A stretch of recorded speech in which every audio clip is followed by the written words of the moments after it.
Before he was sent to prison for life without parole for killing Trooper Paul Butterfield, Eric Knysz was on suicide watch. But what happened when he got to state prison?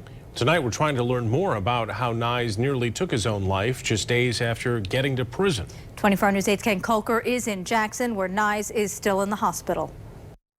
As Eric Knysz remains on life support here in this Jackson hospital, prison officials today refused to answer basic questions about what happened before the attempt. They refused to say whether Eric Knysz had been placed on suicide watch in prison before yesterday's attempt. They wouldn't say whether he had been placed in an observation room or whether he should have had access to a bed sheet. Sources tell us Eric Knysz had been on suicide watch at the Mason County Jail, though they say there were no attempts or threats. That was before he was transferred last Thursday to state prison, sentenced to life in prison without parole.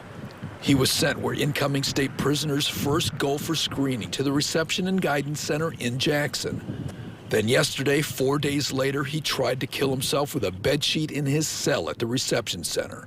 A family friend today told us his father is confused about how this could have happened. But Knysz's sister told us by phone they have not asked prison officials those questions.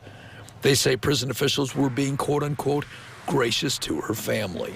Today, those officials refused to talk on camera.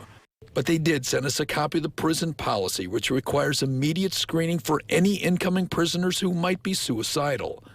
It also requires placing them in observation rooms with a bed and a tear-resistant blanket, no sheets, if they engage in suicidal behavior or threaten suicide. But so far, prison officials aren't saying what was done in Knysz's case. Eric Knysz's sister says that he remains on a ventilator and that the family is awaiting test results. The state prison officials today said this case remains under investigation and that there's no indication when that will be done. In Jackson, Ken Kolker, 24 Hour News 8.